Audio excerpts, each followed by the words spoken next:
Welcome, family and friends, to your show, Season 2, Episode 4. On today's show, we will have inspirational speaker John T. Strasser and indie pop and alternative rock sensation Marshal Man. My first guest is my good friend, inspirational speaker, and the creator of Visualization TV, all the way from New York, John T. Strasser. How you doing today, John? Great, Andres. Thanks so much for having me on here. I'm really excited. I'm especially grateful. Hey, I'm grateful for you too, man. I really appreciate you being on the show. So, John, let's get into this. I just want to ask you, how did you get into inspirational speaking? Well, I love that you call me an inspirational speaker. That's wonderful. It's music to my ears. I think I've always been compelled in some kind of way, even as a child growing up, to share what I have inside of me with other people. And through high school, I always wanted to be center of attention and make people laugh and just have people's attention in a positive way. I spent some time in my 20s pursuing a career as a stand-up comedian, although it didn't go real well. I spent too much time in the comedy club drinking and partying and hanging out afterwards. But it really started for me, Andres, and I can remember the exact date. It was April 22nd of 2009. That's when I attended a spiritual seminar put on by James Arthur Ray. If you don't know him, he's one of the teachers from the movie The Secret. Oh, really? And it was an incredible experience, a surreal experience. It was a seminar based on spiritual principles, thinking big, success principles, the law of attraction. It was like nothing I've ever experienced before. I remember they said you can do, have, be, and become anything you choose. What's your choice? Where do you want to be in 6 months? Where do you want to be in a year? Where do you want to be in 5 years? Nice. Andres, it was as if everyone there knew something I did not. And then this part of me just said, I've got to be a part of something like this someday. And I saw what James Arthur Ray did on stage, how he raised the energy of the crowd. He got everybody enthusiastic, and he really offered a life-changing, positive message. And it was from that point I said, this is what I'm going to do. I am going to be an inspirational speaker, although I don't know how. I just know that it's what I want. I felt compelled in a very strong way since then to do that. As you know, more recently, we connected through this 50-day Facebook Live challenge that I'm doing. Today I'm on day 49. Later in the day, I'm going to get out into the city here, New York City, where I live, and do my 49th video. Nice. But that challenge, what this challenge has been about for me, is really finally putting myself out there and becoming what I intend to become. So you probably remember, Andre, in the beginning I would say, I'm John T. Strasser, and I am pursuing a career as an inspirational speaker. Through the process, I changed how I thought about myself, and of course how I talked about myself. I began living from the end, which means I started to act as if my dream to be an inspirational speaker is already my current reality. And one of the things I did is I stopped saying I am pursuing and started saying I am an inspirational speaker. And really I am. And yes, we all are in some way if we're willing to take some action and put ourselves out there. So it started for me 9 years ago, but it really has become reinvigorated after I've spent the last many years. You probably don't know this, but I went back to college in my 30s. I got a bachelor's degree. I went on to get a master's degree. That's when I moved to New York. I earned a master's degree studying South Asian religious tradition and spirituality just before my 40th birthday. And then I started Visualization TV, my online platform. But I wasn't speaking, really. I think you've seen it. Yes, a TED Talk, had some opportunities to speak in a lot of different ways, but not so much where I say I am an inspirational speaker, and my purpose is to inspire you through positivity and especially through spiritual types of content that can help you. So Yeah, that's how I got started, man. I got started some years ago, but I got started in the sense, just the last couple of months. Nice. That's pretty amazing, man. And I didn't know you were a comedian because I've done comedy myself, so that's pretty awesome. And Oh, really? yeah, and I remember how you said that you tell yourself you are an inspirational speaker. And tell us a little bit about affirmations, how powerful and how much they've helped you in your life.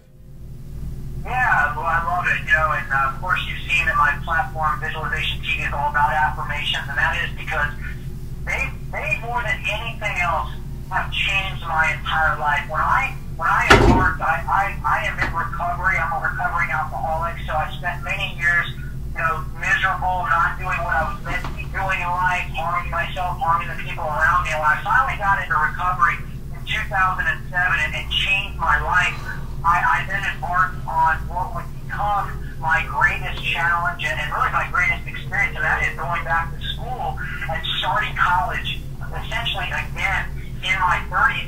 And when I was let back into a university that I had attended years earlier, my goal and my affirmation was, I will graduate with a 4.0 grade point average. I graduate with a 4.0 grade point average. That was my affirmation. And of course, I had a lot of other affirmations, and I found out about affirmations after that seminar that I just mentioned to you, as I embarked on this spiritual way of life. But I began repeating that every day. I repeated that affirmation more than any other affirmation I've ever repeated. And I can tell you, Andres, 3.5 years later, I earned a bachelor's degree, and I graduated with a 4.0. Nice. So I learned experientially the power of affirmations and how when we can continuously tell ourselves something about who we are or who we want to be through affirmations, man, we will become that. Essentially, we are that. I mean, I grew up in a family where we didn't think big. There was my father, he did his best, but he was never thinking that there was something really extraordinary that he would be able to do in life. My mother was the same way.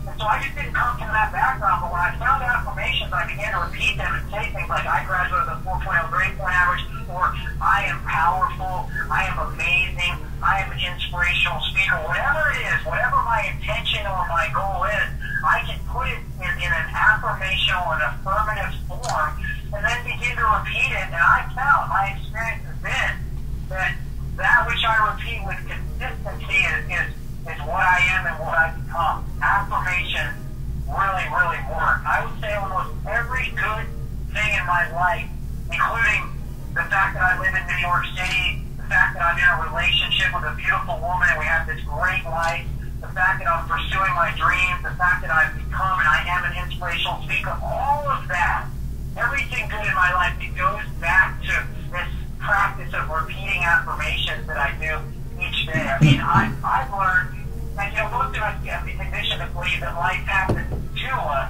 but the truth is that which is within, that which is within is expressed without, Andres. Life is an expression of our consciousness or of our dominant thoughts and feelings. We always get what we ask for, and affirmations are a way to specifically, purposely, positively ask for what we want, rather than asking for what we don't want by focusing on the negative or by complaining and any of these other kind of ways of living that people tend to go for that don't have better experiences in life. So the answer to your question is, man, affirmations, they just work. It's one of those things, if you're not sure, then you just try them out. You do so regularly and with consistency, man, and they will change your life.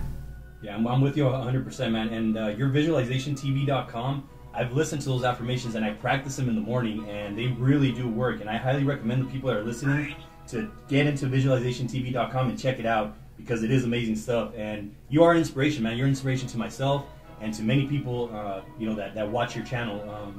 And one more last question here, John, that I want to ask you is, for anybody out there that wants to be a public speaker, what would you say to them? Well, I love that question, Andres.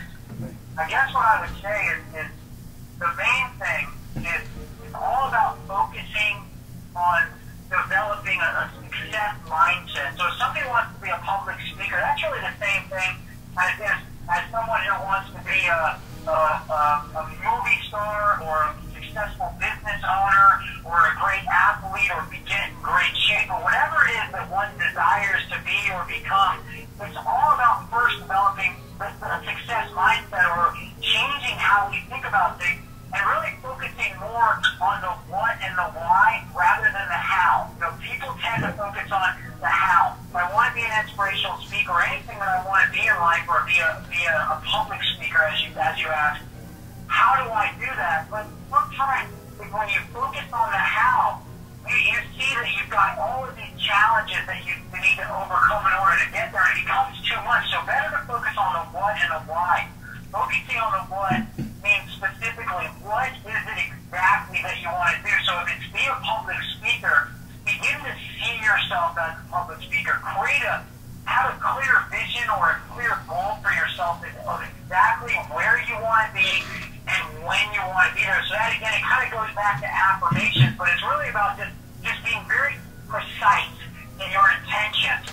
Clarity is power, as Tony Robbins says. The more clear that you are on where you want to go and what you want to do, the faster you'll get there, both mentally, both physically, and then in terms of the universe and these powers that we don't necessarily see with our eyes, but those that exist and that send us in that positive direction.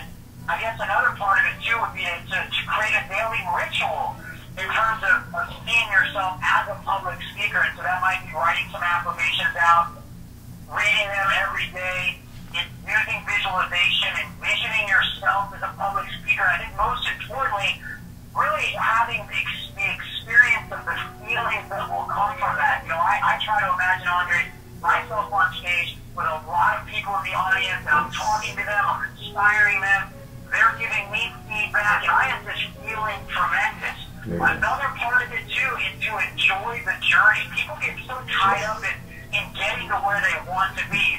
Becoming a public speaker is, I can't wait to be that. But there's the process of getting there, the ups and the downs, and there's this expression that it's about the vibration of celebration. That when you can raise your vibration or raise your energy level, no matter what's going on in terms of the path that you take, you end up attracting to yourself better experiences. The other thing too is focus on the why. Why do you want to be a public speaker?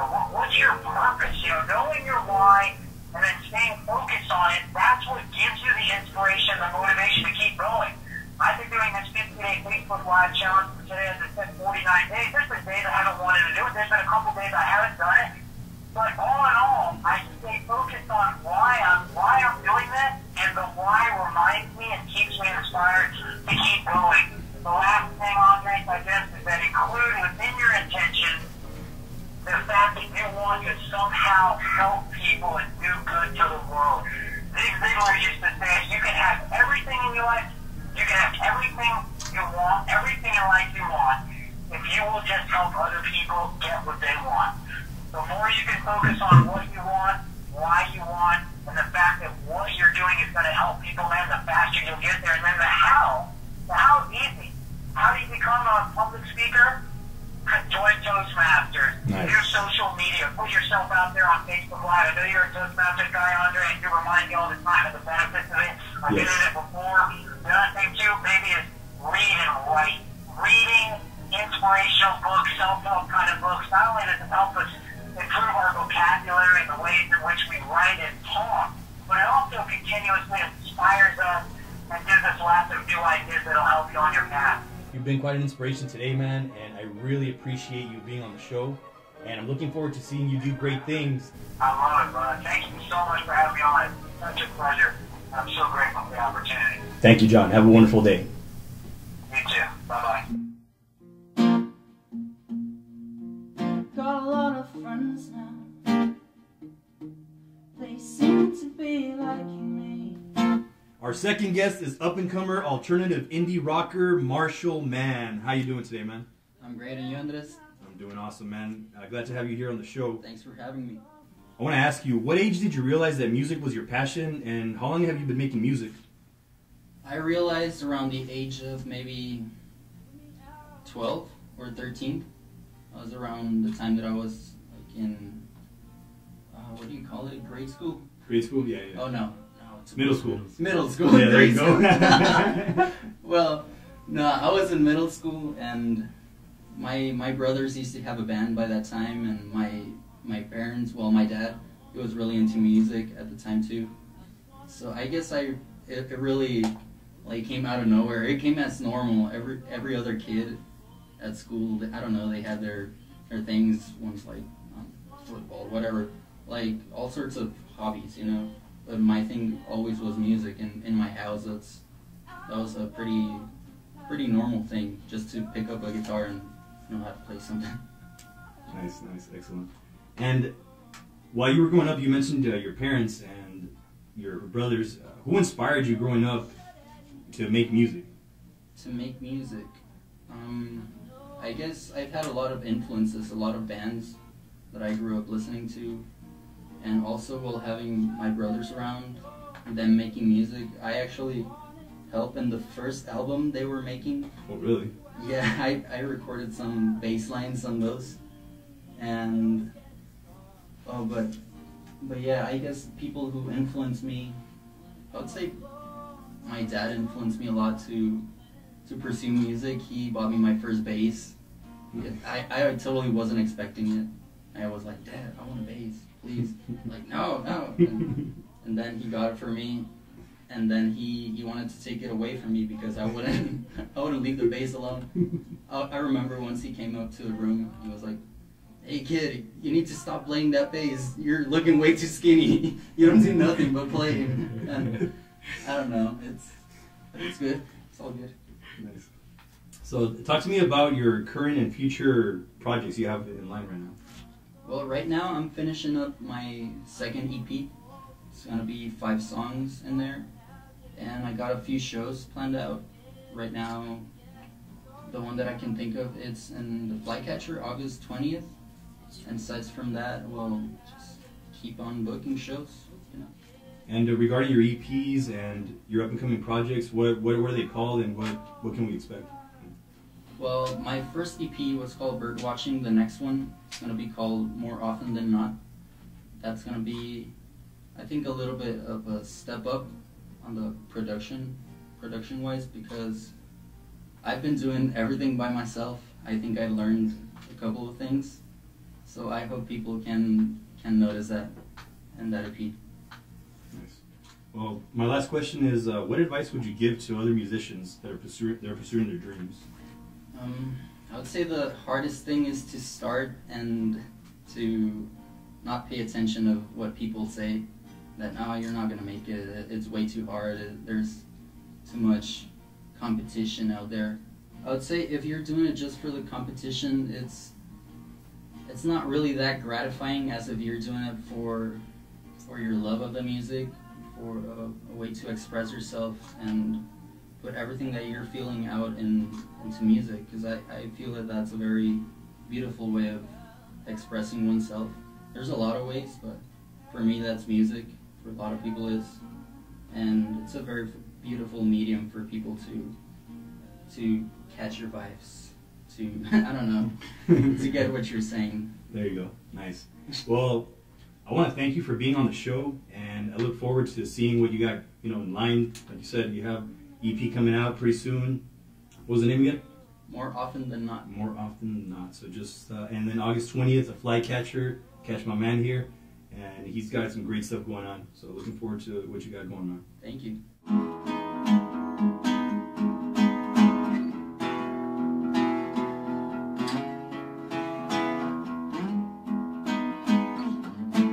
I should be taking my friend's advice and stick to me. I wanna roll dice just one more time, 'cause when you love somebody, oh, you take me somewhere else. Now without you, I can't seem to make it, only call you, but you just say I'm over you. Don't want me to do my own. Don't want nobody, don't want nobody, don't want no one but you, but you.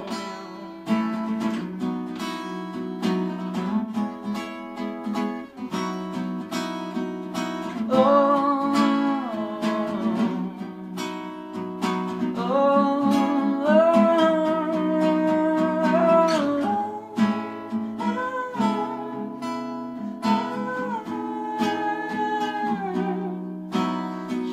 you take me somewhere else. Now without you, I can't seem to make it only call you, but you just say I'm over you. Time for me to do my own. Don't want nobody, don't want nobody, don't want no one but you, but you.